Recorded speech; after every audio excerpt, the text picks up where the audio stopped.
schooling is a product of the industrial age. There's a lot of similarity between schools or schooling and factory work or industrial settings. This is liberating.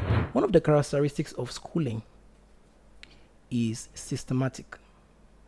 One of the characteristics of education is disruptive.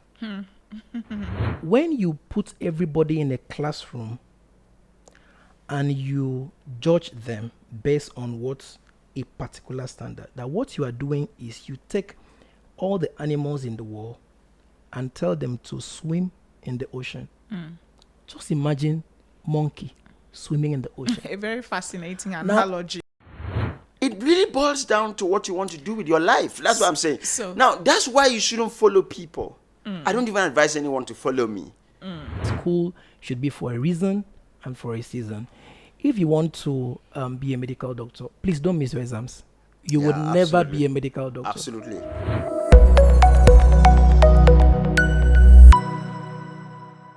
Hi there, this is AIMA and welcome to The Why Podcast. This is a platform where we ask questions, yes, like the name suggests, the why of things. Why do we do the things we do every day? We challenge the status quo, we interrogate issues, questions that border on practices, traditions, cultures that are either harmful to our individual and collective well-being as a society, or outdated practices that don't necessarily add much value to humanity. And so, welcome to today's podcast. And I'm not here alone. I'm doing this with two gentlemen. Today is going to be a very fascinating topic we'll be discussing. But before we get to the topic, let's know the gentleman on set today. Hi, Etimbuk, Ekpenyong. Welcome to the Why Podcast. Yeah, I had looked forward to this. When I thought about someone, another guest we should be having more regularly, I mean, your name just popped first. And you know why. Yeah. You soon know why. I'm glad to be here.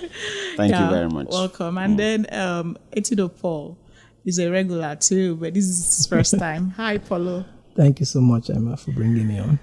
Okay, so we all know what this podcast is about, and while we're here, we have a lot of issues in the society where people shy away from discussing a lot of questions that ordinarily the answers would have helped us grow in the society or outgrow from practices that have weighed us down or placed burdens on individuals and as to the rest of us, of course, as a society. But because we don't get to ask these questions and we shy away from the answers, it doesn't help. That's why we're here. Today, in particular, we'll be dealing with a sensitive and important one at that, schooling and education, between schooling and education. Is there a difference? Of course, there is. If there is, what's different? And we have to know that. How does schooling affect us? Is there a need for schooling? Who even invented schooling? The importance of education, and how these two concepts, closely related but very different, how they affect our life. So Etimbuk, you in particular, have had you in mind for this particular topic, and you know why. Let's start with you. Is there any difference between schooling and education? Yeah, absolutely. There's a lot of difference. I would say that schooling, well, if you want to go historically, education is older than schooling. Education is actually a word gotten from the Latin word educere, which means to lead out. Okay. The inventors of that word conceived it as a word to represent the process of leading out the innate potentials that people come to the world with. So the assumption is that everyone who is born to planet Earth has some potentials in him. And so there's whatever process that is that helps to push out what that person came with is called education. Now, we need that's the etymology of the word, and we need to understand that so that we understand. And that's very crucial. That education is not a putting in, but a bringing out. Okay, right. So all of the literacy, you learn how to read and write, you learn numerical skills. Those are skills to help you bring out what you have, what you carry, and that concept is pretty old, very old. The whole process, what the social scientists even call socialization, is still part of education. The process by which people get to acclimatize with society and all of that.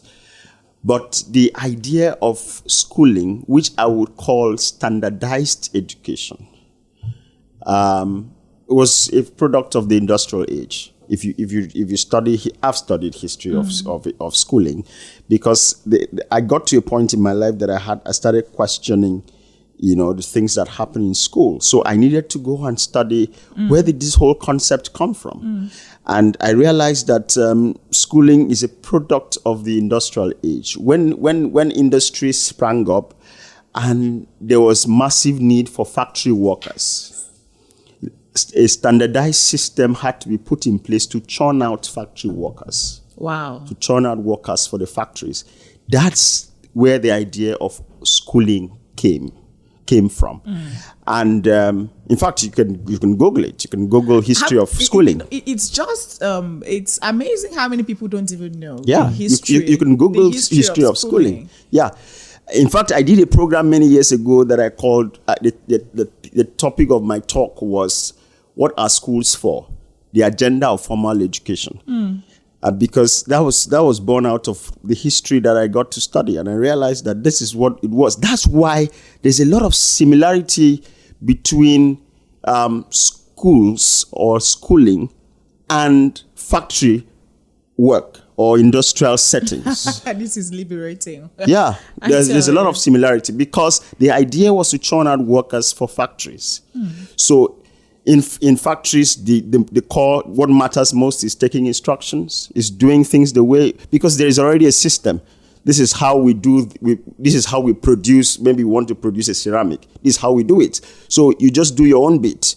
You just obey instructions. So you realize that that's basically the way school is also structured. It's a system of instructions. People accumulate grades, and then you're rewarded for doing things exactly the way you're expected to do them, and all of that.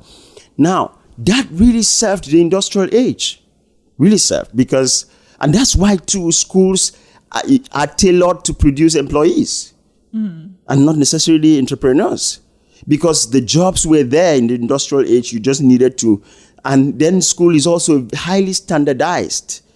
It's a one-size-fits-all system. So all of us go, learn the same things. We're supposed to learn the same things at the same pace, in the same way, and then we are rewarded for doing so. And yet we are all different. Very, very funny. But that's the way it is.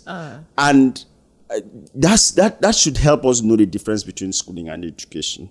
I think that I would say that schooling is standardized education. It's a system that was created to provide an education that did fit an era. But we need to also... not necessarily... Yeah, we move beyond the industrial age, That's true. We're in the information age now. And incidentally, where we are requires the direct opposite of everything that the industrial age held dear. For instance, where we are now, we need more creativity than standardization. We need more collaboration than independence. Okay? And so people who really succeed in the information age are people who can think out of the box, not necessarily people who can think within the box. I think I'm going too far already. I'll come back to you. Not going too far. This is breathtaking, and for real, this is exactly why we're here. This is why we have the Why podcast, asking the necessary questions and getting the right answers to these questions. So, Paul, Do you have any different opinion from what Etimbuk just said regarding the difference between schooling and education? I agree with him totally on that. Okay. You know, just like he said, the word edusere is to bring out. But if you see what happens in the schooling system, it's actually to put in. So everybody wants you to know something. You ought to know this. You ought to know this.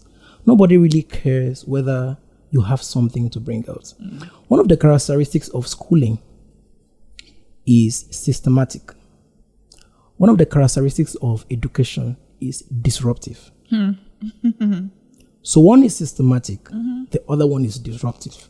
Now, how do you know when something is disruptive? Not necessarily that it kicks against the system. When you put it in the marketplace, if the customer accepts it, then it's disruptive. It doesn't care whether it has existed for years. For example, the computer. It was when the computer was first introduced to the market that the school has to buy into it. But if you check, there is nothing the school ever brings out that the market would accept. The market would always ask why. And I mean, coincidentally, it actually flows with our podcast. Yeah.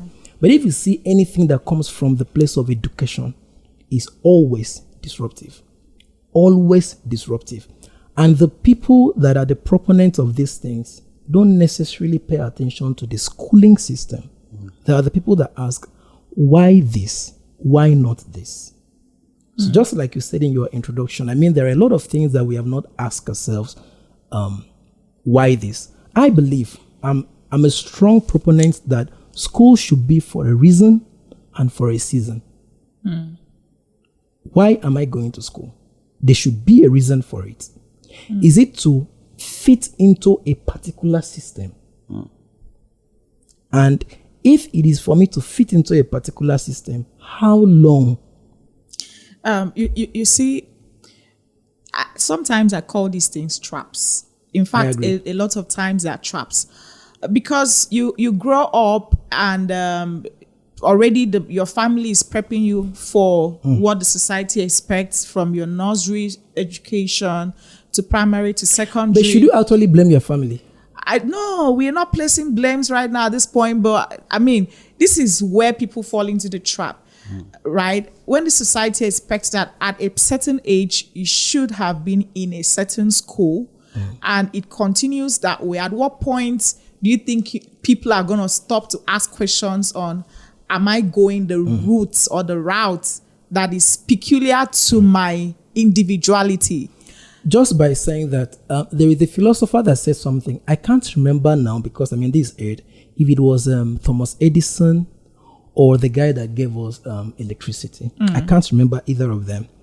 He said that when you put everybody in a classroom and you judge them based on what's a particular standard, that what you are doing is you take all the animals in the world and tell them to swim in the ocean.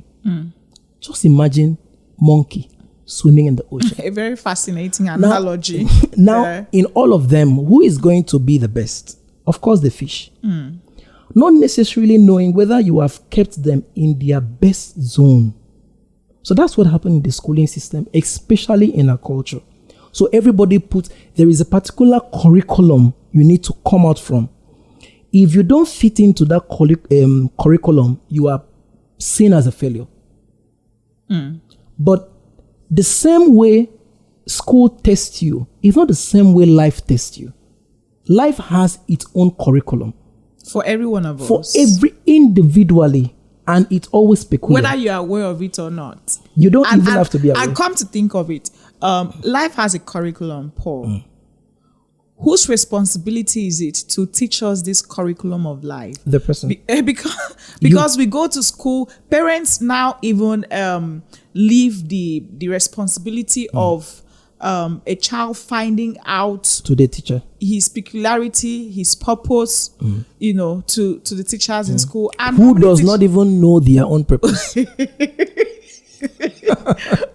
So you are handing me over to someone to tell me Please. what I am, who does not even know who he or she is. So you see? So, but however, if you read a book by Brian Tracy, it's called, that was one of the books that liberated my life. No Excuse. I've read that book, I think, over 10 times now, subsequently.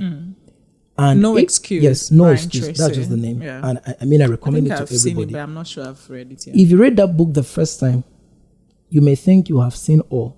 You read it again, the second time, you will also think, every time you read that book, you see something. But what I'm going to point out here is he particularly said that your life is your responsibility. You may be born an orphan, or you grew up not to see your dad. It's explainable. That excuse, or maybe you have an excuse to say, I didn't go to school because my parents didn't send me to school. That excuse remains valid until we find someone that has been to school, been educated without a parent. That is when people start asking you, how about the other person? How did he or she get That's it? correct. So, yeah. Okay, go ahead. Just to round up. Now, if you say, my parent didn't tell me this, oh, I didn't know, oh, I've gotten all the certificate, it's valid until you find someone whose parents didn't tell them to, but they know these things. So your life is your responsibility. Whether you're, and for me, I used to blame my parents, but again, I have to sit down and change the approach. I said, that's all they knew. True. And again, Absolutely. it worked in their time. That's true. So your mom would always tell you, That's have certification. thank you, have good grades so that you can find a job. And that worked in their time. But now that, who cares about grades? So we are asking you, can you do this? Yes, do it, let's see. Oh, do the market love it? You are the best. So it should actually tell you that the curriculum of life or the curriculum of the marketplace has changed. Absolutely. So you don't have to sit down and still play along. I can't again remember who said that if you do the same thing and expect different results, that's the highest point That's of insanity, foolishness yeah. or insanity. Yeah. So you can't be doing the things that worked then. Well, maybe we'll just get to it anyway. Okay, so this is, I believe this platform is also here to cause some disruptive things in our mindset, in our mental formations. Etimbuk, I believe there's a good purpose for schooling, especially at the basic level. Every one of us should learn how to Read and write. Yeah. basic mathematics, basic sciences, basic art. But at what stage do you think, at what age do you think every individual should be allowed to explore and chart their path, possibly make their mistakes, but somehow find themselves, be allowed to bring out that which is in them, the real education, get properly educated and not just schooled? Because it seems now that a lot of persons just keep getting schooled almost all through their lives. It's the philosophy of the factory. Okay, it's mass production. I agree. It's mass production. So that's why everything is standardized, and everybody is taught the same thing. Because if you're going to mass produce this microphone, you have a model, and then probably you have a sample, a mold, and then everything is built to be the same. That's the concept of schooling. Because, of course, like I said, you trace the history to factories. And so it needed to produce the kind of people that can fit into factories. And so incidentally, we're not really having those factories anymore. The jobs are not really there, especially in Nigeria. How many people realize that? How many people are in terms with this reality? When you are hungry, you will realize it. You need to realize it. And you see, if it's about getting grades, get certificates, get a job, if that was still the system, then school would have pretty much school solved that problem well. Aren't you seeing that we still have a lot of persons who be, I have to go get my degree, I have to go get my master's, I have to go because get when they get the first degree and there are no jobs, you just feel that the solution is to get more degrees. Yes. All right. So now, a lot of persons are still in this trap. But back to your question. I think, yes, school is very useful for literacy. Not necessarily for education, but for literacy. We need to be able to read and write. We need to be able to do basic arithmetic, even if you're not a scientist. I mean, even if you want to do business, you still need to know some basic mathematics. And school has, I owe a lot of my literacy to school. And so school is very useful to that extent. Actually. Yeah, all of us. Yeah. All of us. School is useful to that extent.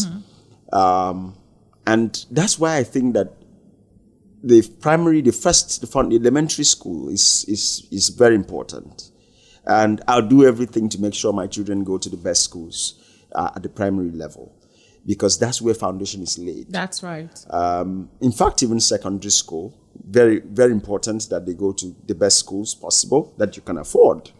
But by the time you get to the university, let me tell you something. You can experiment it, but the people who were my classmates in the university and were very strong in terms of, I studied a course that I studied communication arts, so you do a lot of writing, you do a lot of speaking, and so the people who were good writers when they entered school, they graduated as good writers, irrespective of all the writing courses that were done. In fact, the ones that excelled in those writing courses were those who were already good writers. The people who weren't so good, after 4 years, they were still not so good. The university didn't make much difference. I tell you the truth. I agree with you. They were just the products of the primary and secondary schools. As a matter of fact, a lot of persons' growth, so to say, gets almost taunted at the university level. Yes. Yeah, I agree. There's something that period does to most people's minds, and we are not realizing the effect of it. It starts with the orientation. I went to the university. I was very ambitious. Very ambitious. It's just that I did not understand that in the university, such ambition doesn't even hold water. I was very ambitious, and my ambition was different. Not the ambition of accumulating grades, but I was very optimistic that I was going to learn a lot from that system and allow the best of you to emerge. Yeah, so you can give the best of you to the world. I had admission, and then before I even resumed school, I had gone online to check the curriculum for my course in different universities around the world, and I started making notes and reading ahead. I was very excited about the whole idea of, launching a career in the media and all of that. But I only got there, and during the orientation for freshers, all I was taught was how to build your CGPA, how to accumulate grades, because that's what determines who is a good student and who isn't. And they tell not even learning. And they tell you this from the day of orientation. Yeah, the first day you enter school is orientation. So when it does something to your mind. This is the problem immediately. Yeah, this is the problem. Once your attention is on accumulating grades, you can't be paying attention to learning and accumulating grades at the same time. That's true. It takes your mind off learning. That's true. So the focus is on who has the best grades. That is where we get. That is where we get. I don't want to say killed. Now, practically. Let me share a story with you. Maybe my younger brother would see this podcast and he would relate, because I'm going to talk about him. My brother finished secondary school. He was the best graduating student in his school, and had a very good WAEC result. And my dad wanted him to read engineering, and he kept saying he wants to read mathematics. My dad felt mathematics was a waste for such brain. If you're that brilliant, why don't you do engineering? Because of course we grade courses and feel that this course is superior to this one. And some professions. Yeah, so we have to tackle professions. So one day, we have to review. One these day, my dad asked him, "Why don't you want to study engineering?"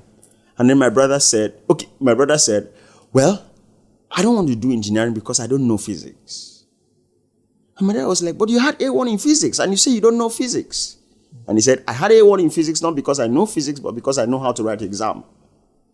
And if you looked at his grades, you would think he's a pro. He knows that he doesn't know it. That was a thoughtful and brilliant response. There are many people who may not have been able to. Now, I'm saying that to say this, that what it takes to graduate with a first class from the university is not mastery of your course, but just mastery of how to pass exam. The process. Just know how to pass exam. What is graded is not your mastery of your field, but your ability to just reproduce what you were given. Paul, I think this is... And let me just say this. Okay. And that's why, if you notice, all it takes to pass any course is to just understand the psyche of your teacher. That's all. Just know what the teacher looks for. There are teachers that want you to give them verbatim what they gave you. And if you do that well, you will have the A. There are teachers that want you to show some brilliance. So just paraphrase what he gave you. It's not like you even understand what you're saying, but just say it in a different way. That's the code. Is understanding the brilliant students, the psyche of your The brilliant students know what the lecturer is looking for when he takes the script, how the lecturer assesses a good student. And so if I have 10 lecturers and I understand each of their psyches, I will graduate with a first class from any course, in any course. Student. That's it. But that's it. And you know what? Just like he said, that life has a different curriculum. The reality would dawn. In fact, of course, many students already know that they don't know anything. By the time you get out to the industry, you realize that you didn't know anything. You just passed the exam. Wow.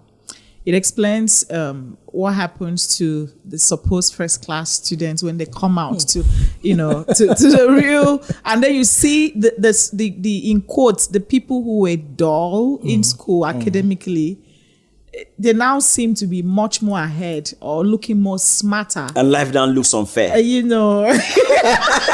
is not balanced. So we are tackling these things at the very roots now, Paul. I believe that life is the life of options, the life we live. And I think that's one of the things I would consider a regret, that I didn't know this on time. Whoever taught us. Well, some of us this is where books come to the rescue. Thank you. Some of us, we saw this early enough because we were avid readers in our teenage. So and by realizing this date late, it's relatively late, because I think a year before I wrote my final exams, I knew I'm not going to use that certificate. Like, I knew. There were times I would leave a test to travel all the way from Calabar to Lagos to attend a conference. My friends never understood what came over me. They were like, "Etido, you missed this man's test." And in my mind, I was like, I wish they can see what I'm saying. Like, I knew. So that was when I started knowing that life is a life of options. Yeah. I'm saying that to say this. I wouldn't advise anyone in Nigeria to quickly jump to the statement to say, school na scam. When you hear that statement, school na scam, the next thing to ask is, where? If it's in America, yes, school na scam. Why? Where? But, however, if it's in Nigeria, school is not scam, because the system that is still running us demands that certificate. So I would always advise anyone, don't trade one for each other. Don't trade your certificate for skills. Neither should you trade your skills for certificate. As a Nigerian, I would rather say school and not school or. Yeah. So that's where I started saying life is a life of options. I prefer people to have me and Etimbuk rather than giving me the option of choosing either Etimbuk or Etido. I tell people, to your certificate, add skills. To your certificate, add good relationships. It's just like what the Bible says. To this, add this. To this, add this. It didn't say, don't get this, get this. If you have a certificate, it does not stop there. But let's tackle it. Let's tackle this issue of certificates and skill. There is really nothing wrong with schooling. As a matter of fact, we should go to school to get specifically the knowledge and the skills that will bring There is out. no skill in school. So just say the knowledge. Well, I mean, we have polytechnics. Maybe you're just talking about the school you went to. There are many schools. There are many schools. Yeah. There are many schools. There are many schools where There are no skills. But I mean, there are schools where a lot of the instruction is skill based. As a matter of fact, schools should actually teach us not just knowledge, but the practical skills we need. Of course. So, I believe schools should be designed in such a way that every one of us should go pick what we need for our own course, for our own path in life. If I intend to be an engineer, there should be a school that should get me trained specifically for the engineering field. What you are saying will now make us question the curriculum. Now, in a sane time, or in other times, let me use the word, the curriculums in the school are organized based on the problems that they face in the society. But in Nigeria, there is a curriculum and a different problem. So they bring us out from the school and there is another curriculum of life. You must. So, but in a place like China, for instance, every single topic, course, or subject is designed based on the problems that they find out presently and in the next 10 years. So their curriculums changes every 10 years. So in other words, what we need now is to marry our our educational need with what school presents. Not necessarily educational need. First of all, is the societal need. I was privileged to go through the curriculum they used in the secondary school. Do you know how old it is? That's China. No, here. Okay. Do you know how old it is? 45 years. The one for the secondary school is 35 years. The one for the university is 20 years. Is there any problem in Nigeria that have lasted for 20 years? It brings us to the question of why are we not asking questions? I mean. Okay, well, and it's free.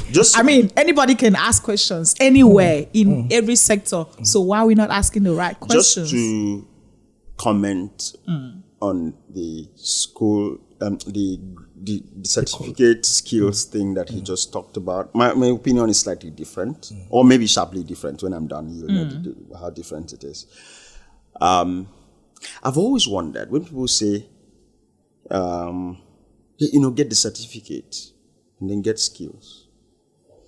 I've always wondered, he just said there are no skills in school. I know that maybe he's talking about his school. But what's the point in taking 5 years to do something that is not adding value to my life? You're not going to need. It's not adding value to my life.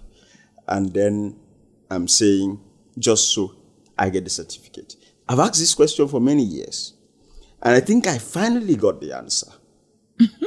And the answer is that people want validation. That's true. That's it. At the very basis of it. Let me tell you, I don't know whether you saw one trend about one Forbes thing, Forbes BRT something that was trending BLK. Yeah. I was It's still trending trending, recently. It's still trending. Okay. That thing is free. You know, anyone can just go fill some forms and then people will go and design and put on Facebook. This is to announce that I've just, Forbes is a big brand. So it gives the impression that you have become a celeb. Why are they doing that? In fact, Forbes was even saying, stop doing this. But people were doing it. Because they may not even, if they say, come and sit down for courses and all of that, they may not be interested. They just want the validation that I belong to a certain league.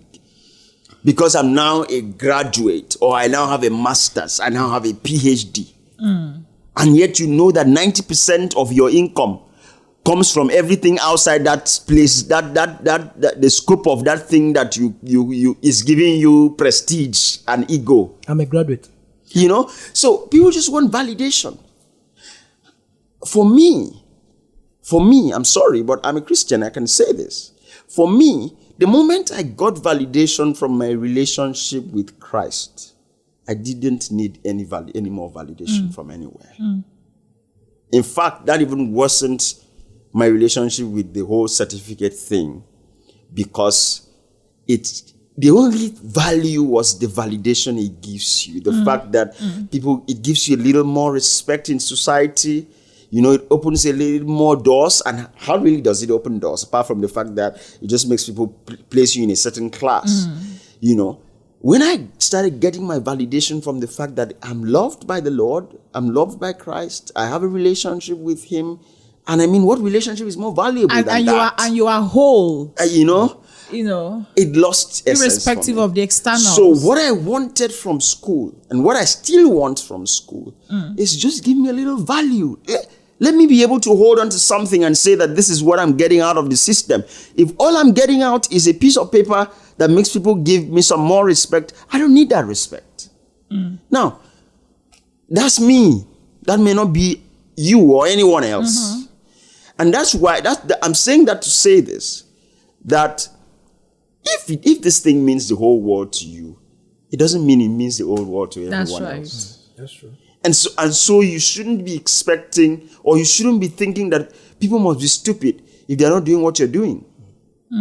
Because you think that I had, for instance, you're talking about traveling, missing tests to go.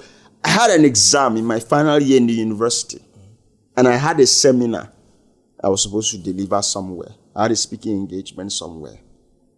And it was still education-related stuff. It's something I was passionate about. I missed that exam. Missing that exam would mean that I could have an extra year. But I missed that exam to go and deliver that seminar. And someone told me, and when I came back, my colleagues were like, you're joking with your future. Yeah. And I was like, which future? If this is your future, then your future must be really small. I mean, if this is your future. Because, that didn't look like my future. I knew what my future looked like. At least I could envision it. And if someone could call this my future, then it was too small. Whoa. All right? So, it really boils down to what you want to do with your life. That's what I'm saying. Now, that's why you shouldn't follow people. I don't even advise anyone to follow me. If you want to learn, my secrets, my philosophy of life and all of that, fine. But you don't have to do exactly the same things I'm doing, because we're not going to the same direction. Exactly. So, if you want to be a medical doctor, for instance, you need to have medical degree. You need to go to medical school. Yeah. That's true. Or you want to be a lawyer, you need to be called to the bar. But I don't want to be any of those things. And so I don't have to follow your route. Exactly. Okay. Follow. Allow me jump in there, because I was actually to jump in there. There's something they say, don't try this at home. Now, I mean, at your own risk. Yeah. A lot of us have heard we saying we miss this to this. That's why I started by saying school should be for a reason and for a season. If you want to be a medical doctor, please don't miss your exams. You would never be a medical doctor. Absolutely. So that's why I said for a reason, for a season. And I also believe that our fight is different. Yeah. My fight may not be your fight. I think that's what was trying to say. So if you think that whatever is your purpose in life and it can only be actualized by a systematic culture, then by all means follow that system. For example, being a lawyer, it's a must. You cannot practice law. You need to finish a law degree without following. Go to the law school. You please don't miss it for any seminar in this world, because I mean you need to. For example, being a doctor, you really need that systematic learning, that strategic environment to condition your mind to the thing that you need to do. But if you know that your fight is different, by all means, look for that. However, I believe that nothing in life that should not be systematic. It depends on what you call systematic. I have actually conditioned myself to a systematic way of learning that may not be systematic to you that wants to be a doctor. So a doctor, I may look at what the doctor is going through as a systematic. Just for instance, I can't work in a bank. Like I can never wake up, sit down, go to the bank from 6 to a particular. No. I am not like that. I hate that kind of routinal job. But I have actually, should I say, condition my mind to a routinal way of learning. For your specific purpose. Career. And for who I am. Now, for instance, I wake up as early as 6:30 and drive to the gym. I must listen to a video podcast on my way to the gym. It is a routinal way I've cloned my mind. If I don't do that, a subconscious part of me will tell me you are missing something. So it depends on what is your fight. And I feel that is the place of education, to actually bring out. Let people know that they are different.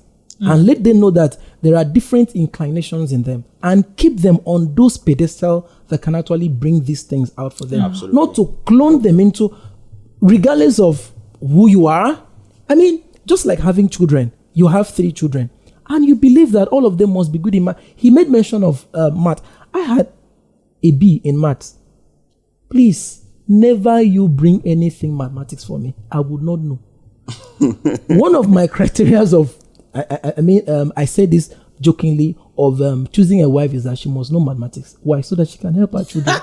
I don't know mathematics. But these are the things that I was good. And now, the ones that I was very, very, very good at in school, and I'm still good at it now, is commerce. But guess what? I had a C. So if you want to use my grades in school to determine where I should go in life, then you are wrong by using that. Fascinating. So we need to have a part B. In fact, you need to watch out for the second part of this very talk between schooling and education. There's a whole lot to learn, to unlearn and relearn. That's why we are here, asking the questions and trying to get the right answers, just so that our society can be better. We all can be better individually and collectively. All right, so that's it for this particular session. And please watch out for the second part of this particular episode between schooling and education. Thank you for staying with us for today. Bye for now.